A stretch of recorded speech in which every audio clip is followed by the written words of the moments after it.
Welcome to this special edition of the Ben Price Experience, where I'm going to read my book, Conversations with a Suicide Bomber, and winning the war in the mind and earning the peace that most men avoid.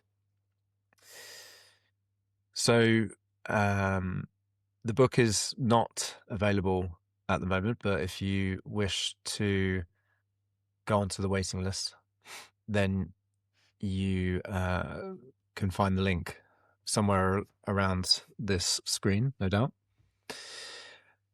And what follows is my account of interviewing a suicide bomber in Afghanistan,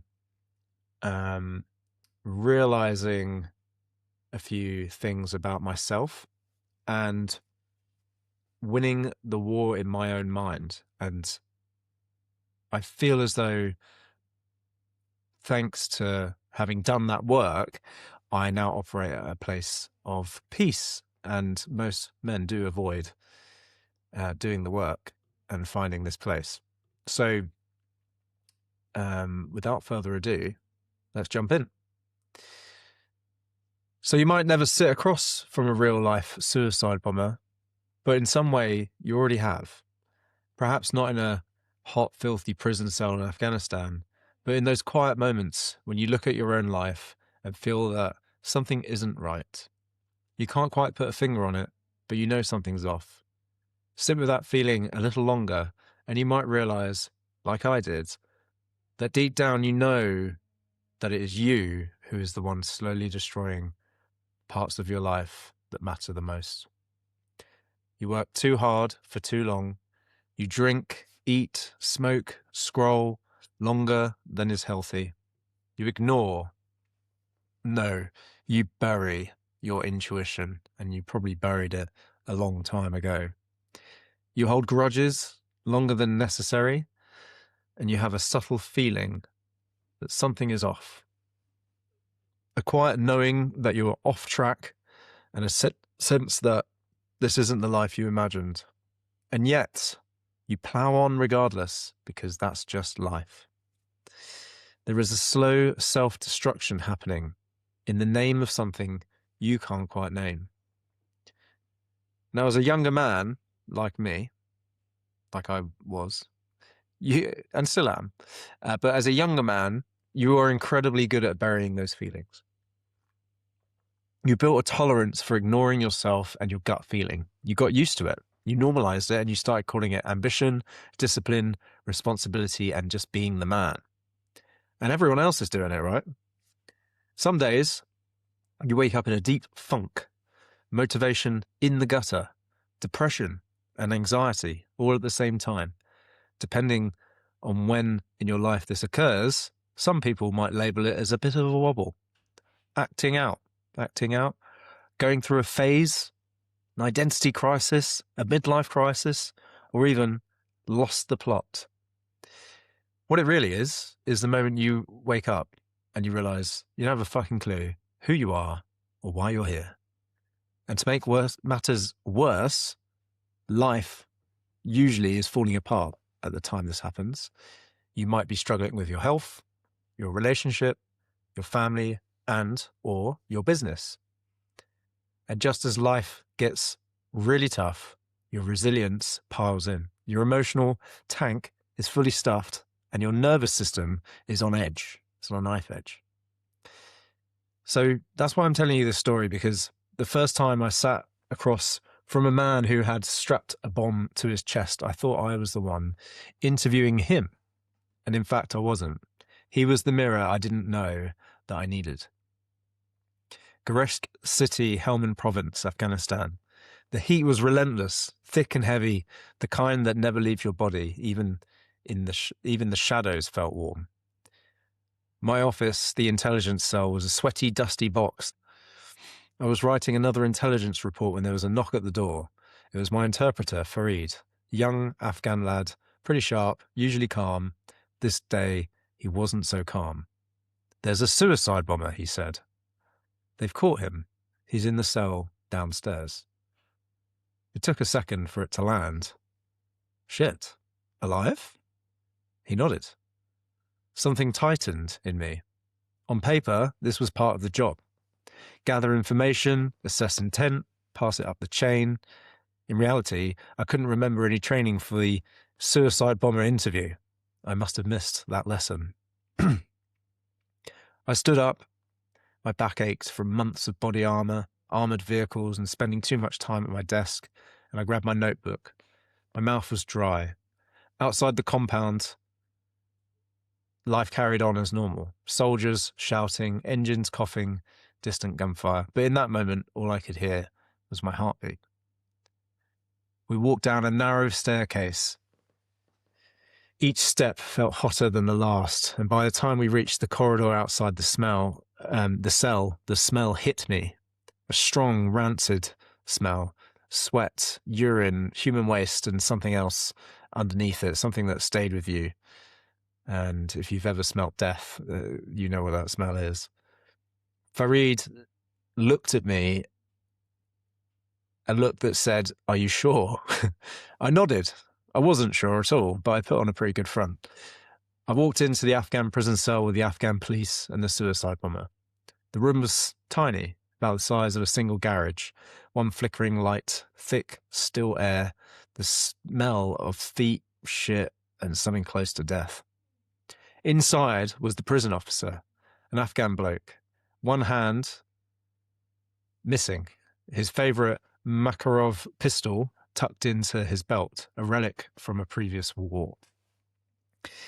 The prisoner sat on the floor, back against the wall, hands tied in front of him, hands matted, hair matted, clothes ripped and filthy. His eyes were vacant, not angry, not defiant, empty, like someone who hadn't slept properly in a long time, like someone who had given up on life entirely. Farid spoke to him gently. The man didn't respond. The prison officer kicked him. The kick landed hard, harder than I expected. I stepped closer and squatted down, keeping a bit of space between us.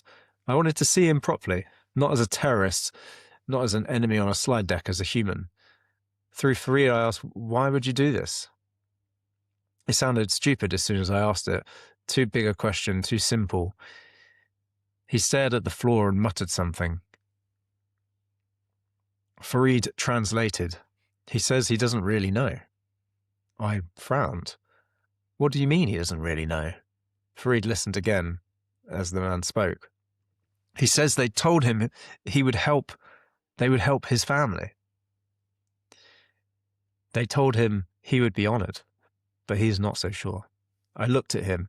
He was a thin man, shaking and confused. Not a monster, just a deeply confused man with severe mental disabilities. I expected some conviction, and what I found was uncertainty. I asked a few more questions, procedural runs. Who recruited him? What was the target? Were there others? But nothing really made sense. It was clear that his mental disabilities were severe.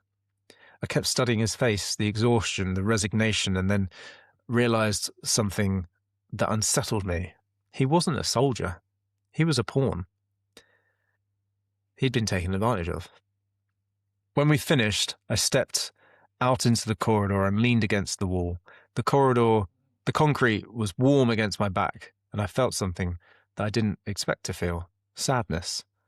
I didn't really know what to do with it, so I buried it, like a good soldier does.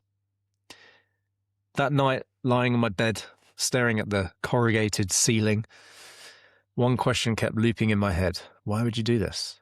And that answer came back. He doesn't really know. Those words stuck. If he didn't know, who did? And this was the moment that I realized that ignorance can be weaponized, and a man who doesn't know who he is or why he's here can be convinced of almost anything. Brainwashing? And then the question turned inward. What would make me do the same? What cause would I sacrifice my own life for? The cause I was fighting for felt just, necessary, worth it, honourable. So what's the difference between me and him? I mean, in a way, I was already sacrificing my time, the most precious thing I have on this planet. I was willingly in a war zone, fully accepting the possibility I might die. That part is obvious. But I was also sacrificing other things in a slower, more socially accepted way, cigarettes, long hours, chronic stress, silence, pretending everything was fine when it wasn't. Did I even know the true reason I was fighting? I closed my eyes, drifted off to sleep, only to be woken several hours later for guard duty, back in to the routine of a war zone. 2 years later, in Iraq, the same heat, the same stench, but different suicide bombers. These ones were disciplined, intelligent, capable and devoted. You could tell by the way they moved, by the tactics they used, by the conviction in their actions. They rammed their armoured vehicles into the front line. They fired and manoeuvred properly, executed military-grade operations before detonating. That takes training. I never met an Iraqi suicide bomber because they were usually successful and didn't appear as mentally unwell as my Afghan friend.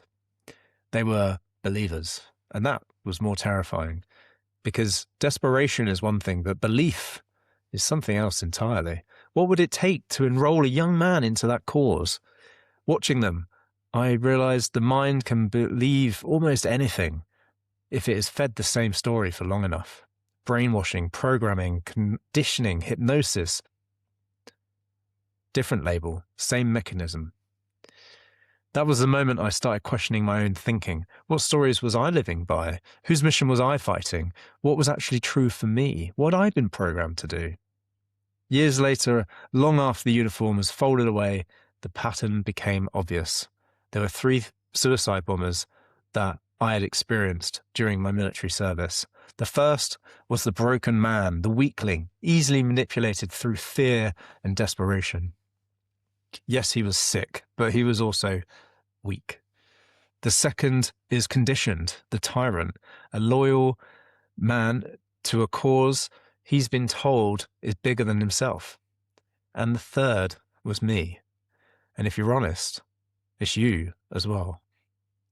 The man who sacrifices parts of his life for a purpose or a cause that he doesn't fully believe in. The man who says yes when his body says no.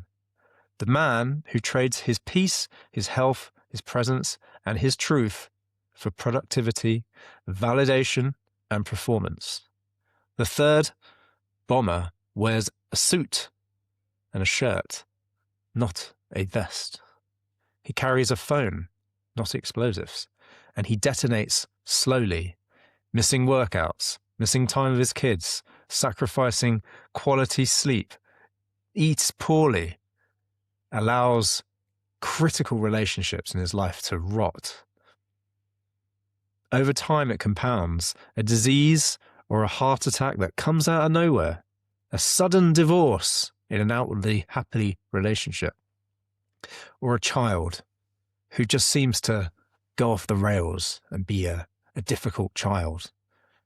He acts surprised. Everyone else is surprised. Things look good from the outside, but that man has been avoiding the truth for too long, and now the truth has caught up with him. You cannot disarm what you refuse to acknowledge. Most men spend their lives pretending they're not at war with themselves and everything's fine. Some men get lucky, they hit the crisis stage early and they change. Others carry it all the way to the deathbed. I recently read that most men die with their dreams still inside of them. Why is that? That day in the cell taught me something I didn't fully understand until much later. If you're not building your own vision, you're helping to build someone else's. I was one of the lucky ones. I asked why. I paid for the lessons, painfully, expensively, with time and money. And what follows is my offering to you, the listener, to help you step back into alignment with who you really are, to find your peace and to reclaim your power. These aren't just things I'm making up. These are real things that I now have. I'm very grateful to have. But first, we need to win the war in the mind. And it starts here. It starts with stopping the friendly fire. Every cruel thought, every self-criticism, every time you tell yourself you're not enough, that is friendly fire. It's not the enemy attacking you, it's you attacking you. I say this a lot. Life is hard enough without having a prick living in your own head. The war in the mind, it doesn't end with victory, it ends with peace. And that's where we begin. Weapon number 1, identifying and stopping friendly fire.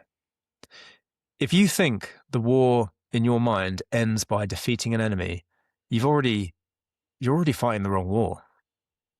Most of the damage isn't coming from outside, it's coming from you. The voice in your head that never shuts up. The standards that quietly turn into self-abuse. The constant commentary telling you that you're falling behind, you're failing, you're late, you're not enough, and you're not doing enough. That's friendly fire. And the dangerous part is you think it helps. You think that you need huge amounts of pressure to keep moving, because in the absence of pressure, you slow down. The truth is that the huge amounts of pressure you need are only moving you because it generates more fear. The reality is that you're draining your soul of energy. You're dulling your intuition and you're slowly eroding your peace. I opened the gym in 2018 and it felt like a clean slate. I was out of the army and I felt free to do whatever I wanted to do. After years of taking orders, marching to someone else's drum, the idea that no one could possibly tell me what to do felt freeing, dangerous, in a good way. It felt like anything was possible, genuinely. The doors open before sunrise, coffee, music, laughter bouncing off the bare walls while we set up the first session. By 6:15, the place was alive. Plates are clanging, feet fuzzing on the turf, chalk in the air, people pushing themselves. Those early years were good years. By year 3, there were 7 of us, back-to-back sessions most of the day, coaching people who hadn't moved properly in years to rediscover their body, lose fat, feel confident again. We were changing lives, maybe a bit superficially at times, but it mattered. And there was a community, and for a while, that was enough. Even through COVID, whenever gyms folded, we adapted. We filmed classes in empty rooms, delivered kettlebells to people's doorsteps, coaching in car parks. It was hard, but it was ours, and it worked. From the outside, it looked like a success. And for a while it was, but things started to shift. At first it was just fatigue, the kind you shrug off because everyone's tired. Entrepreneurs are tired, fathers are tired, men are tired. So you normalize it. The hours creep in. Up at 5 a.m., home at 7 p.m., laptop on again till after 10 o'clock. It's just what entrepreneurs do. Success demands sacrifice, the grind. Freedom was supposed to feel expansive. Instead, it started feeling narrow, like running on a treadmill that never slowed down. My girlfriend would send photos of our son while I was between clients, and I'd send back a thumbs up because there wasn't time for anything else. Dinner together became rare. Even when I was at home, I wasn't really there. I was eating fast, laptop reopening, phone in my hand. Most days looked like success from the outside. Packed classes, smiling clients, Instagram selfies, the hum of a thriving business. But inside, I couldn't switch off. Business has its ups and downs. And when the downs came, the friendly fire came with them. Quietly at first, a feeling when the alarm went off, a weight in my chest the coffee couldn't lift. For a few seconds before getting up, dread would ripple through my stomach. It made no sense. I was safe, business was steady, I had a family, and yet the thought of another day filled me more fear than I'd ever felt in Afghanistan or Iraq. No one trained you for this. There's no boot camp for entrepreneurship, for fatherhood or relationships. There's no clear enemy, no rules of engagement. In business, the threat is invisible. Email inboxes, expectations, financial pressure, the need to keep smiling when your nervous system is quietly burning out. By year 5, the gym was humming. I was starting to feel hollow. I'd walk in, the place with raw music, chatter, barbells. I'd plaster on the same grin while living on adrenaline and caffeine. I told myself the tiredness was temporary. Once we hit the next target, I'd rest. but the targets kept moving. I was missing everything that mattered. My girlfriend was raising our son while I was buried in spreadsheets and marketing campaigns. Not the reason I opened the gym. I'd rush home at 7, wolf down dinner, then reopen the laptop, maybe taking a sales call in the evening. Sometimes I hear them laughing in the other room while I check my emails, and a quiet voice in my mind is whispering, like, "What are you doing?" But I ignored it. I buried it, like I'd buried plenty of things before. The louder voice drowned it out. Work harder. Fix this. Don't screw it up. The worst mornings were the quiet ones, where there was no crisis. There was no staff issues, just a gnawing sense of failure, for no reason. No reason at all. That's when the self-talk really turned sharp. You're so fucking stupid.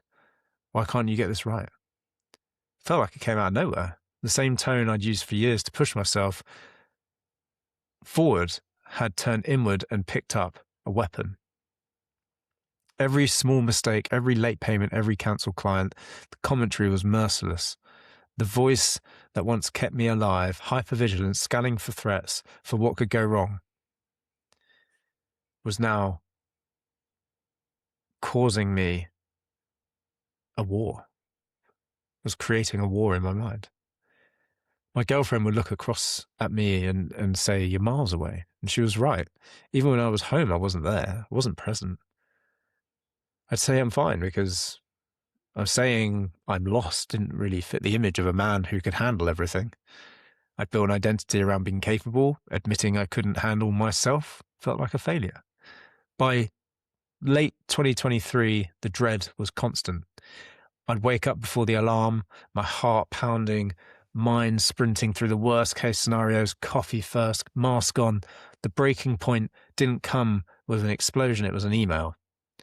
A report from the marketing agency. Polite language, hiding damage, numbers that didn't add up. A campaign meant to rescue the business had quietly bled us dry. I stared at the screen, coffee cooling in my hand, music thumping outside like nothing had happened. Then the voice arrived. "You're so fucking stupid. You should have known better." This time it landed in my body, heat in my chest, stomach clenched, anger. First at the agency. The shame came because I knew it wasn't just them.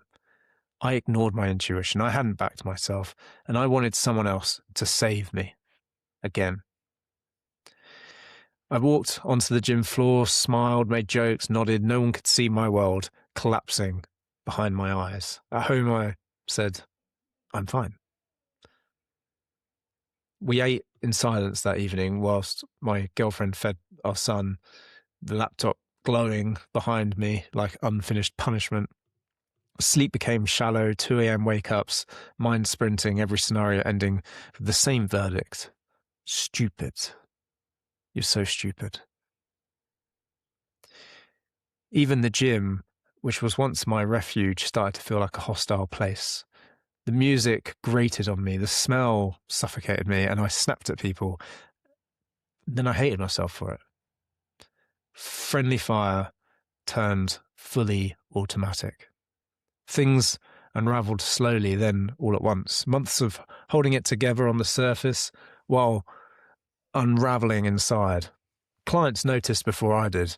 Less humour, shorter temper, eyes somewhere else, always thinking of something else. A growing resentment from me and clients. Then every gym owner's worst nightmare, a betrayal, or at least that's how my nervous system interpreted it. I found out a group of ex-members were planning to open a competing gym nearby. I was silently devastated, angry, enraged, hurt, and sad. The business which had been flying was now in debt. We were trying to dig ourselves out of a financial hole, and now we had news of a competitor opening on our doorstep. But not just any competitor. Ex-clients, people who were once supporters of this business, this community. Team members started feeling the pressure and started leaving, one after the other. The fear and the dread grew inside of me. Then an opportunity appeared. Issues with the site of the competitors, followed by a conversation and a suggestion that they could buy me out. At first they agreed. I was elated. There was a way out of this mess, and I might actually make some money. After a lot of back and forwards, an agreement was made. Things looked promising, but then delays crept in. They started to go silent. Rumors circulated in the community. I smelt a rat, and it turns out I was right. They'd gone behind my back, speaking to my landlord, offering better lease terms, trying to activate a clause that would end my lease and cut me out entirely and leave the business essentially homeless. The friendly fire came back. Idiot, so naive, so trusting. Luckily for me, I'd engaged a new coach by then, a coach who could coach me on my mind and help me level up. His name was Sanyika, the Firestarter Street, and he is a great man. And there was something different about this guy. He wasn't another online guru promising the world, and he didn't have a fancy offer with a huge value stack. He did have an incredibly authentic presence about him and a power that was very, very rare, an authenticity that was rare. He helped me in ways that no one else had helped me ever in the past. He helped me see my own power. He helped me navigate negotiations, call out dodgy tactics, stop being such a people pleaser, and have difficult conversations with my landlord. He encouraged me to make some big commitments, and I made those commitments. My landlord trusted me when he didn't have to. I promised to pay him back, and I managed to do it.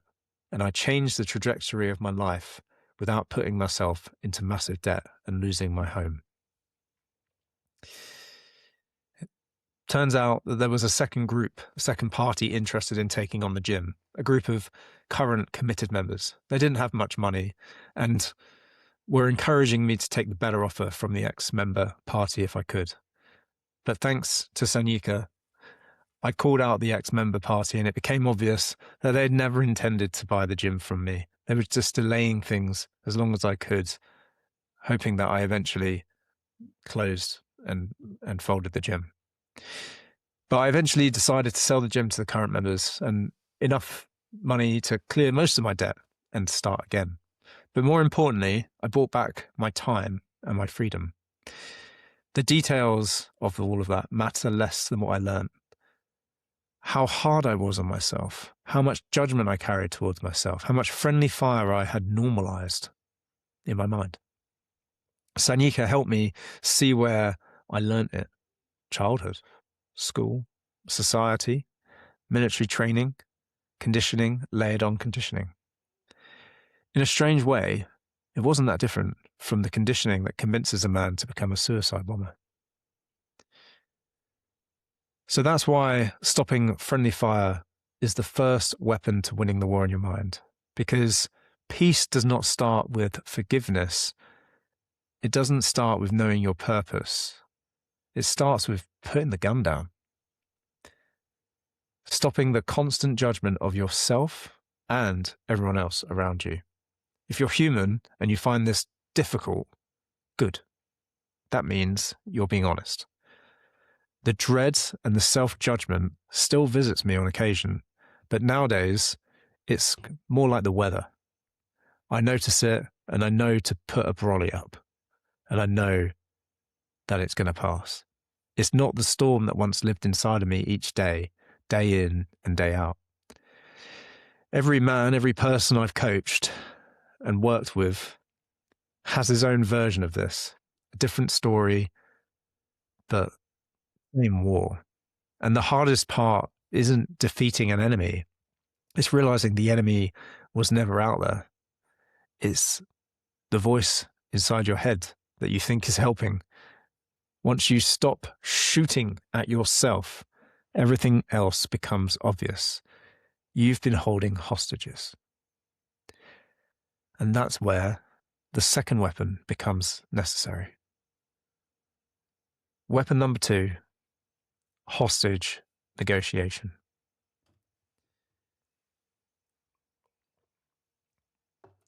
I am not a trained hostage negotiator. I didn't learn hostage negotiation from a course or a book or some clever framework that promises clarity in 6 easy steps.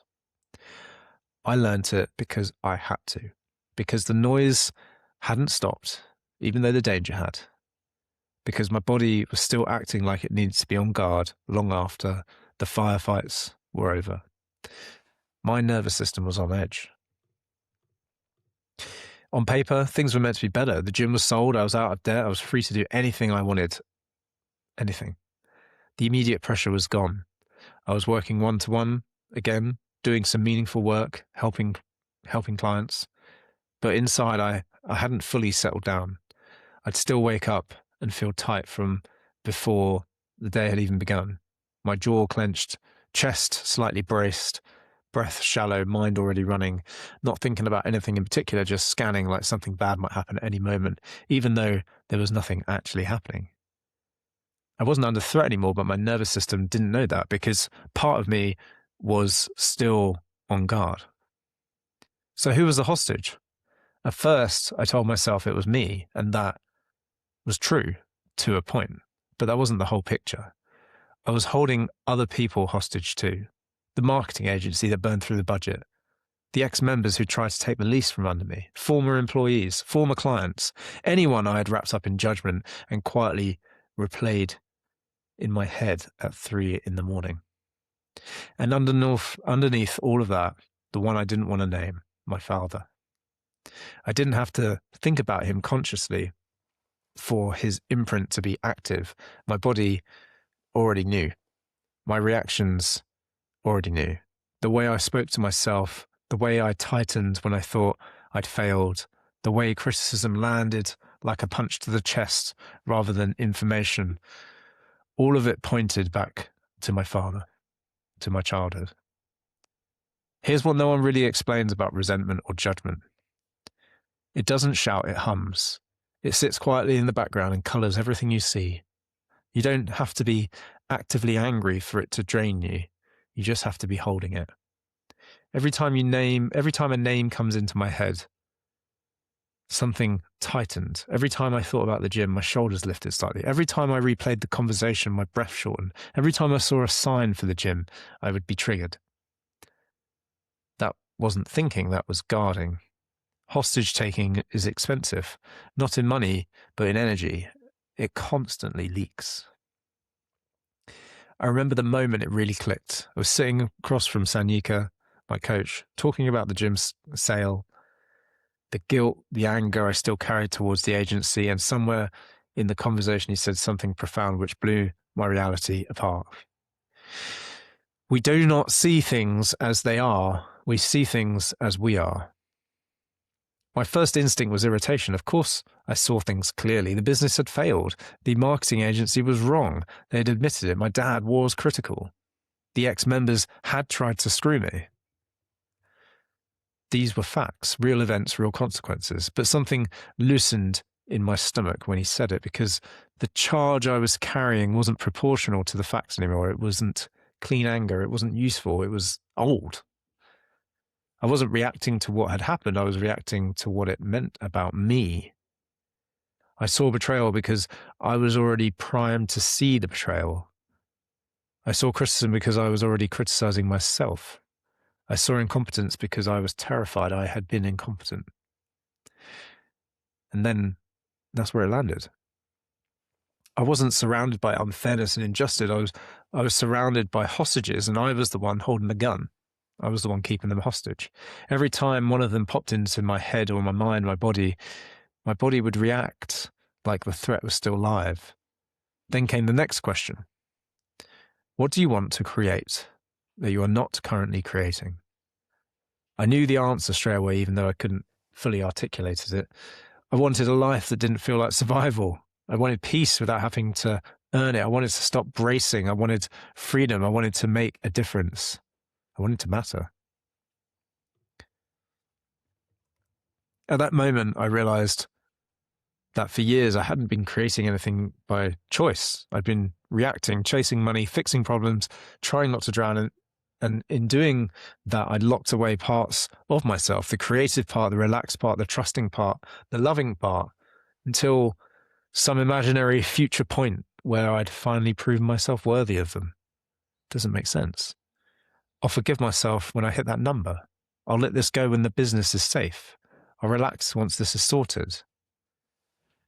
Meanwhile, the hostage sits in the dark and you stand guard, burning time, energy, peace. My first real hostage I negotiated with was my dad. He came from post-war generation where emotion was weakness and criticism was care, where being hard was how you kept your family safe. Growing up, his words felt relentless. You can do better. Why wasn't it perfect? That's not good enough. When the gym started slipping, his calls triggered something primal in me, a dread deeper than anything I'd felt overseas. I'd hang up the phone and the voice inside me would take over, louder and crueler than he ever was.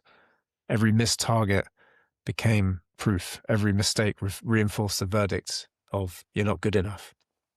Why are you doing it like that? Don't do it like that. One day, Sanyika suggested I write him a letter, an unfiltered and honest letter. I wrote everything down of what he should or shouldn't have done. I sealed the envelope and I never sent it. A few weeks later, Sanyika said something that I'd never really considered. What did he do for you? I think I had just got done with venting about all the criticism and how unfair it was when he smacked me with that one. What did he do for you? The reality was he'd worked relentlessly to provide for me and my brothers and my mum. He had sacrificed his own dreams in order for us to follow ours, carrying his own residue and trauma from a world where men were taught to shut up and harden up, man up, don't be so weak. By holding him hostage in my mind, I was blindfolding the whole man, and it was all I could see. Forgiving him didn't mean approving of how he showed up. It meant releasing my need for him to change so that I could be at peace.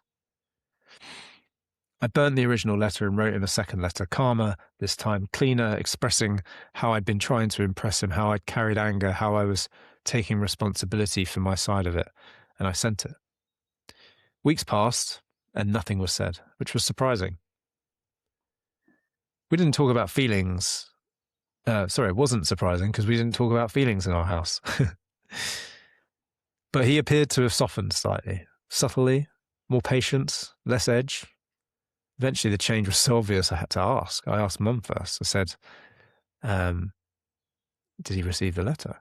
She said there hadn't been a letter. So I asked my dad, carefully. He mentioned there'd been a misdelivery a while back, but he'd never received anything. That was all the confirmation I needed. Our relationship changed without him reading a word. Because we don't see things as they are. We see things as we are. My lens had been changed. He hadn't really changed. I had. And maybe that had affected him. I don't know. But this is why forgiveness matters. Not because it's a noble thing to do or a spiritual thing to do, but because resentment lives in our nervous system and the body keeps the score whether you like it or not. Thinking back, I had seen this a few years earlier when I was working as a massage therapist. Same technique, same pressure. One person would melt and have an amazing time and the other would stay locked up. The difference wasn't in the muscle, it was in stored stress. Judgment, friendly fire, unprocessed, becomes tension in the body. Tension held long enough becomes illness or disease. The word dis-ease suggests that somebody is not at ease. Forgiveness is not a one-off event either. It's a regular ritual, and it isn't neat. There's no single way to do it. But it always starts with honestly naming the judgment, owning it, letting yourself be heard. Sometimes by a coach, sometimes by a friend, sometimes by the person you're holding hostage, and sometimes just by yourself. Sometimes it looks like throwing rocks into the sea and shouting profanities. Forgiveness has to feel real. When it does, it works. When it feels forced, Repeating words does nothing.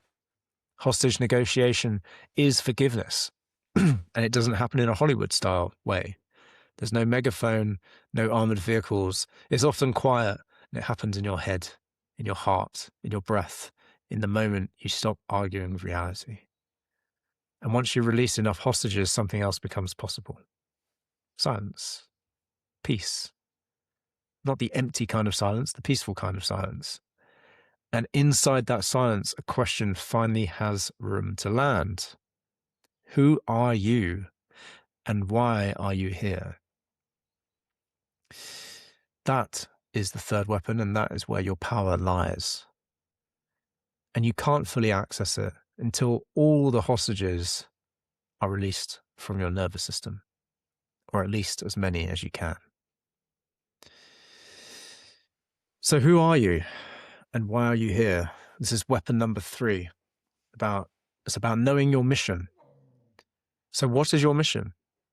Not the one society handed you, not the one your parents projected onto you, and not the one the army, the business world, or culture quietly enrolls you into. I am talking about the mission you were put on this earth to deliver. Yes, it is a big question, and it is an uncomfortable one, and it's the kind most men avoid because it strips away all the noise and asks you to stand naked in front of yourself. But do you really want to go out for the rest of your life not knowing the answer? Because whether you choose it consciously or not, you will serve something. My belief is that each of us has a kind of calling, something that resonates deep in the body, not the ego. Something that doesn't need much justification because it just feels right. I keep discovering more and more about mine, the more I experiment, explore, and pay attention to why I'm here and what feels right. Sometimes I think I found it, only to revisit a few months later and realize it doesn't fit anymore. That doesn't mean it's wrong. It means I was alive, adjusting and refining. The mission evolves as you do. Here's what I know so far, and it will likely be different by the time you read or listen to this. I am here to look after my family and raise great, capable children. I'm here to help others find and live their purpose. I'm here to prevent male suicide and initiate men into their power. I'm here to protect the natural world. The first time I was asked, who are you and why are you here, I felt threatened. I did not have an answer, and I'd never really considered it. The question followed me around, everywhere, on walks, in the shower, in the quiet moments when distractions fell away. Who the hell am I? Why am I here? I started writing little fragments down, half sentences, nothing solid. A year later, sitting across from Sanika, he asked me the same question again. Who are you? Why are you here? I mumbled something pretty pathetic from a scrap of paper in my notebook, and he didn't believe a word of it. My voice was flat, uncertain, full of self-doubt. I wasn't embodied. It was theory. And that's when the real work began. Sanika took a breath and began describing how he experienced me, slowly and deliberately.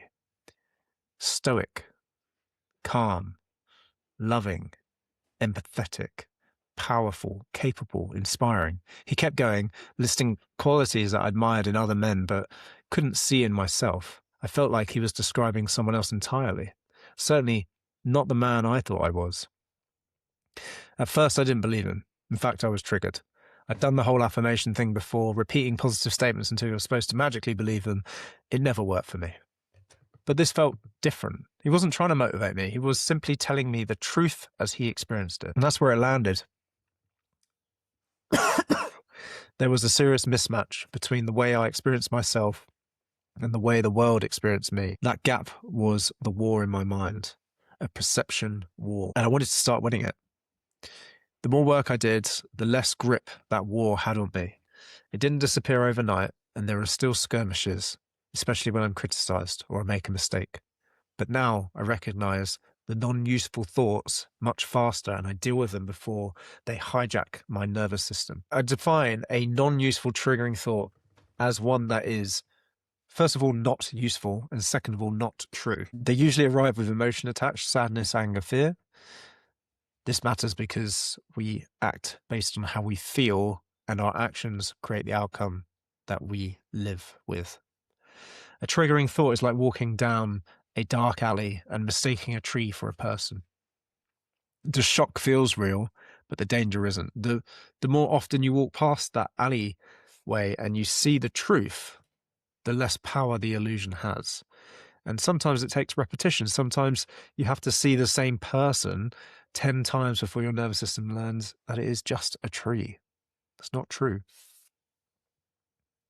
My girlfriend noticed the change before I did. She said that I seemed calmer. Other people started calling me grounded. I just called it peaceful. Sleeping past 6:30 without waking in a panic felt like a luxury. Morning walks replaced alarms. Same lens, same life, different eyes and a different lens. The irony is that the peace I'd been chasing all those years only arrived when I stopped chasing anything. This is where the words "I am" matter. They are not descriptive. They are creative. You can think of a thought and it stays private. Not to say that it doesn't do any damage. But when you speak it into an "I am" statement, it enters the world. It is a creation. It enters your body. And if someone else repeats it back to you for long enough, it becomes you. That is how identities are built. That is how missions are formed. And that is how men are lost. A suicide bomber doesn't wake up one morning and decide he's going to die. It is spoken into him. His old identity is dismantled and replaced until only one sentence remains: I am the mission. At that point, the body becomes expendable.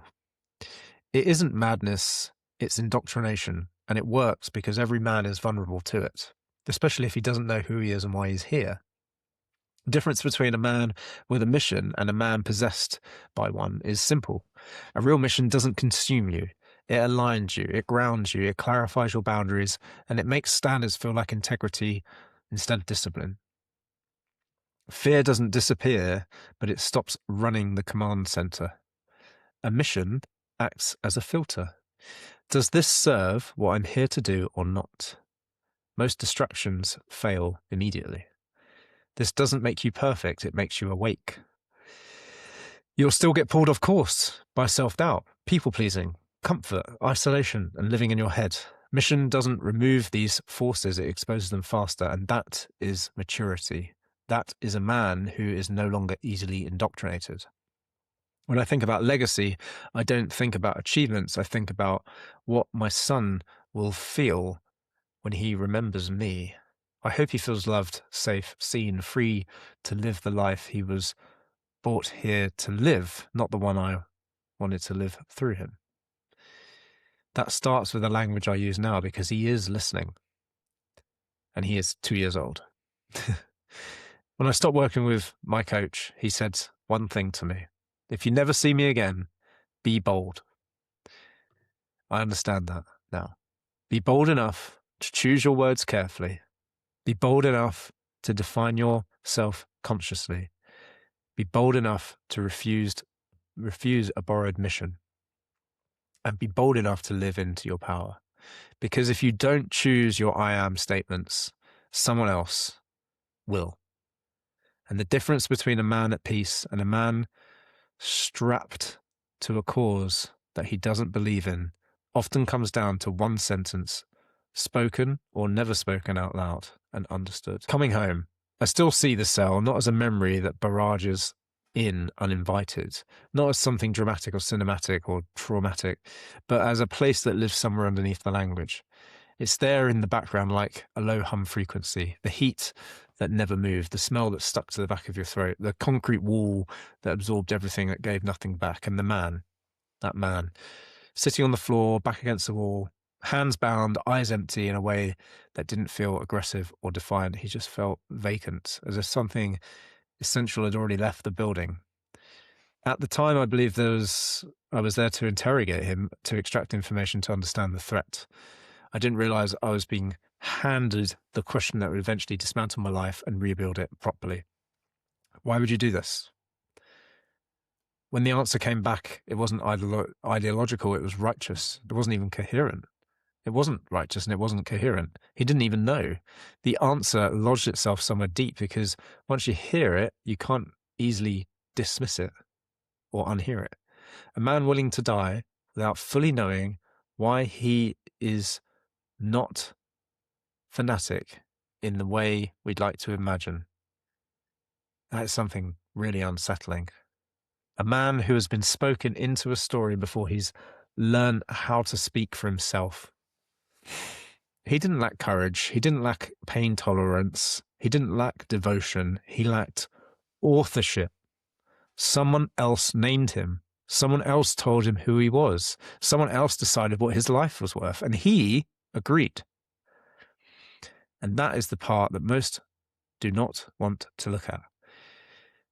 Many years passed before I could see how close that pattern lived in me. Yeah, I had a different uniform, I spoke a different language, and there were different consequences, but there was the same mechanism.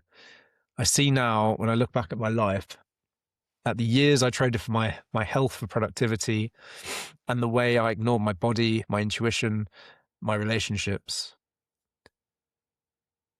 Because there's always another target, another metric, another thing to prove. No one forced me, no one strapped anything to my chest, but I still sacrificed parts of myself for a mission that I hadn't consciously chosen. Now, I sit with men by a fire regularly, and I guide them through initiation. I help them understand who they are and why they're here. There's no ranks, no hierarchy, no one posturing, just the heat, the darkness, and silence that exists when no one's trying to impress anyone else. Fire crackles, and someone stares into it for a long time before speaking. When he does, his voice shakes. Not from fear, but from unfamiliar honesty. That's what initiation looks like when it hasn't been corrupted. There's no indoctrination, no shaming, no performance, just men remembering who they are underneath everything they've been told to be. At that fire, I watch shoulders drop. I watch breathing slow down, shallow, faces change and relax. I recognize the moment when a man realizes he doesn't need to be someone else. He needs to come back to himself. The fire doesn't demand anything from him. It doesn't care what he does for a living, how much money he makes, or how impressive his story sounds. It just burns. Steady, unconcerned, and presence. That's what peace feels like. Later, after the fire has burned down to embers, I sit beside my son as he sleeps. His body is completely relaxed, the way only a child's body can be. He doesn't brace. He has no armor. He has no anticipation of threat. He's just breathing in and out, slow and effortless. And I watch him, and I think about what he will inherit. Not my achievements, not my failures, not the stories that other people tell about me, but he will inherit my nervous system, my presence, my ability to stay, my capacity for peace. That's the part no one warned you about. Children don't take after strangers. Children don't learn from what you say. They learn from who you are when nothing has been said. I did this work so that he wouldn't have to carry what was never his. So he wouldn't grow up believing that love had to be earned through exhaustion. So he wouldn't confuse productivity with worth or silence with strength. And he wouldn't spend half his life at war with himself and call it normal. That is a real legacy. That is a real mission. The war in your mind doesn't end because the world becomes safe. It ends because you stop fighting with yourself. You stop firing on your own men. You stop holding the past hostage. You stop borrowing missions that were never meant for you. You choose your words with care because you finally understand their power. You choose who you are. You choose why you're here. And then quietly, without ceremony, without needing applause or approval, you stand down. Not because you're weak, not because you've given up, because you no longer need to be at war. not defeated, not victorious, integrated, whole, and at peace. And if you've recognized yourself somewhere in this recording, it's because something is there. If something in you has softened or gone quiet or finally exhaled, it's because this book was never about me. It was written for you. And the work doesn't start tomorrow. It starts the moment you notice the voice in your head and you choose not to obey it. The moment you stop letting someone else name you, and the moment you speak for yourself. So be bold. Not loud, not violent, not consumed, just true to yourself, authentic. And if you do that, welcome home. Thank you for listening. I've been Ben Price. I am the initiator of kings. And if this work moved you in any way, then get in touch. Drop me a comment. I'd love to hear what came up for you as I was reading. And if you're ready to step into an initiation and figure out who you are and why you're here, then the next step is to book in a 15-minute call with me or my team. Lots of love, and I'll see you on the flip side.